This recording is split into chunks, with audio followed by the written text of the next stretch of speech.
మహబూబాబాద్ జిల్లా తొర్రూరు మండలంలోని అప్రాల గ్రామానికి చెందిన మాజీ మావోయిస్టు షేక్ చాంద్ బి గత కొన్ని సంవత్సరాలుగా మావోయిస్టు ఉద్యమంలో పనిచేసి అనారోగ్య రీత్యా లొంగిపోవడం జరిగింది. చాంద్ బి భర్త మావోయిస్టు ఉద్యమంలో పనిచేస్తూ ఉద్యమంలో చనిపోవడంతో తన స్ఫూర్తితో చాంద్ బి కూడా మావోయిస్టు ఉద్యమ బాట పట్టడం జరిగిందని రాష్ట్ర ప్రభుత్వం చాంద్ బికి 8 లక్షల రూపాయల రివార్డును మహబూబాబాద్ జిల్లా ఎస్పీ అందజేయడం జరిగిందని ఏవీ న్యూస్ తో చాంద్ బి తెలపడం జరిగింది.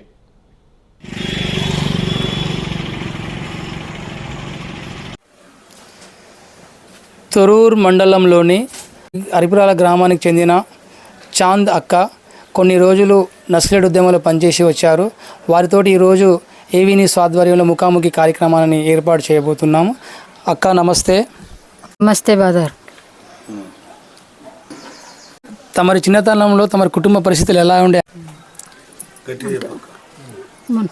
చిన్నతనంలో నేను అంటే మేనత్త వాళ్ళు చదువుకున్నాను. మేనత్త చదువుకున్నప్పుడు ఇక్కడనే అరిపలాలే పుట్టినాయి, కానీ మా మేనత్త చదువుకున్నాను. మేనత్త ఖానాపురం నర్సంపేట దగ్గర ఖానాపురం ఉంటుంది, వరంగల్ జిల్లా ఖానాపురం మండలం. అంటే అక్కడ మా మేనత్త ఉండి మా మేనత్త నన్ను చిన్నప్పుడే తీసుకుపోయి అక్కడ పెంచుకున్నారు వాళ్ళు.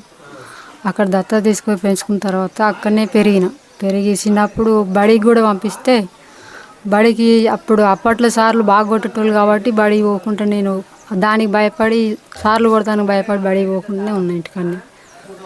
తమరు చిన్నతనంలో ఎలాంటి విశిష్టతకు గురయ్యారు? వివక్షత నాకు అట్లాంటివి ఏమి లేవు. ఇట్లా తమరు ఉద్యమ బాట పడటానికి బలమైన కారణం ఏముందక్క? పట్టడానికి బలమైన కారణం ఏంటిదంటే మా భర్త చనిపోయింది, అదే పార్టీలో పని చేసుకుంటూ 86లో చనిపోయింది కాబట్టి తర్వాత నేను కూడా అదే దారి అటే పోదాం అనుకున్నాను. అట్లా పోయినా నేను. తమరు ఉద్యమంలో ఉన్నప్పుడు ఎలాంటి సవాళ్ళను ఎదుర్కొన్నారు? ఉద్యమంలో పోయినాక తర్వాత అంటే ఫస్ట్ నేను పోయినప్పటికి అప్పటికి మహిళలు లేరు పార్టీలో. మహిళలు లేకుండా మొత్తం అప్పటికి 6 ఇయర్లు సివిల్లో తిరిగేటోళ్ళు. అప్పటికి దళాలు కూడా లేకుండా ఫస్ట్ నేను పోయినప్పుడు. తర్వాత నేను పోయిన తర్వాత దళాలు పెరిగినాయి, మహిళలు కూడా ఒక్కొక్కరే ఉన్నప్పుడు చాలా పితృస్వామ్యం చాలా ఎదుర్కొన్నాను నేను పార్టీలో. అట్లాంటి పితృస్వామ్యానికి వ్యతిరేకంగా కూడా పోరాడింది ఉంది నాది. తమరు ఉద్యమంలో కొనసాగుతున్నప్పుడు తమరు ఎలాంటి హోదాను చేపట్టారు? పార్టీ తమరికి ఎలాంటి ప్రాముఖ్యతనిచ్చింది? కమాండర్ స్థాయిలో ఉన్న తర్వాత అంటే ఉద్యమాలు పనిచేసేటప్పుడు కమాండర్గా పనిచేసిన తర్వాత అంటే నేను చాలా అనారోగ్యానికి గురైన కాబట్టి కొద్దిగా అంటే వేరే పనులలో ఉద్యమాలు కాకుండా టైలరింగ్లో పని చేసిన. అట్లా అదే పనులు చేసుకుంటూ ఉన్నాయి, తిరగలేని పరిస్థితులు కాబట్టి ఆ పని చేసిన. ఉద్యమంలో కొనసాగుతున్నప్పుడు తమ వ్యక్తిగత జీవితం ఎలా గడిపారక్క? గత జీవితం మంచిగానే నడిపినాయి, నాకేమి ఇబ్బందులు లేకుండా నడిపినాయి. అంటే ఇక్కడ బయట సమాజంలో ఉన్నట్టు మహిళలు ఒంటరిగా ఉండాలంటే మా బయట సమాజంలో ఉండలేని పరిస్థితి, కానీ ఉద్యమాలు అట్లా ఉండదు. ఉద్యమాలు ఎవరి ఇష్టం వాళ్ళు. మీరు ఉద్యమంలో వెళ్ళిన తర్వాత మ్యారేజ్ చేసుకోవారా, లేకుంటే మ్యారేజ్ అయిన తర్వాత ఉద్యమానికి వెళ్ళారా? ఇంటికాడు ఉన్నప్పుడే మ్యారేజ్ అయిన తర్వాత మ్యారేజ్ అయినాక ఆయన కూడా అలానే చనిపోయింది కాబట్టి నేను కూడా ఉద్యమాలకు పోయినా అంతే. ఉద్యమాలకు పోయిన తర్వాత మ్యారేజ్ ఏం చేసుకోలేదు నేను. మీకు ఏమైనా పిల్లలు ఉన్నారా అక్క? అంటే ఇక్కడ ఇంటి దగ్గర ఉన్నప్పుడే మ్యారేజ్ అయింది. ఇంటి దగ్గర ఉన్నప్పుడు మ్యారేజ్లో అయినప్పటికీ సంవత్సరంలో సంవత్సరం లోపే ఎన్నుకుంటారైండు కాబట్టి అప్పటి నుండి మళ్ళీ నేను మ్యారేజ్ చేసుకోలేదు, మళ్ళీ ఉద్యమాలు పోయిన తర్వాత కూడా చేసుకోలేదు. తమరు లొంగిపోయిన తర్వాత మీకు రివార్డు వచ్చింది కదక్క, పోలీసు వారు ఎలా సహకరించారు మీకు? పోలీస్ వాళ్ళు కూడా రివార్డు ఇస్తానన్నారు. రివార్డు ఫస్ట్లో నేను రివార్డు కూడా తీసుకున్నానులే, కానీ ఇస్తాను రివార్డు. నీకు రివార్డు ఇవ్వడానికి మా సొమ్ము ఏమి ఇస్తలేదు, ప్రజల సొమ్ము ఇది ప్రజలు కాబట్టి తీసుకొని అంటే సరే అట్లా ఒప్పుకున్నా. అట్లా రివార్డు కూడా 8 లక్షలు ఇస్తానని చెప్పిండ్రు, కానీ ఇల్లు కూడా కావాలంటే నాకు ఇప్పుడు అక్కడ ఉన్నప్పుడు నేను మా తల్లిదండ్రులు కూడా లేరు, మా తల్లిదండ్రులు చనిపోయినారు, ఎవరు లేకుండా ఉంది.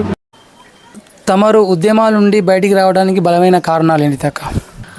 ఉద్యమం నుండి బయటికి రావడానికి బలమైన కారణాలు అంటే నాకేం లేవు, అనారోగ్య కారణాలతోటే వచ్చినంతే. నాకు అవి ఏం కారణం. ప్రభుత్వము ఒక రివార్డు లాంటిది ఇచ్చింది, దాంతో సంతృప్తి పడుతున్నారా, లేకుంటే ఇంకేమైనా కావాలంటున్నారా? వ్యవసాయ భూమి లాంటిది, ఇల్లు లాంటిది, ప్రభుత్వ ఉద్యోగం లాంటిది ఏమైనా ప్రభుత్వాన్ని మీరు కోరుకుంటున్నారా?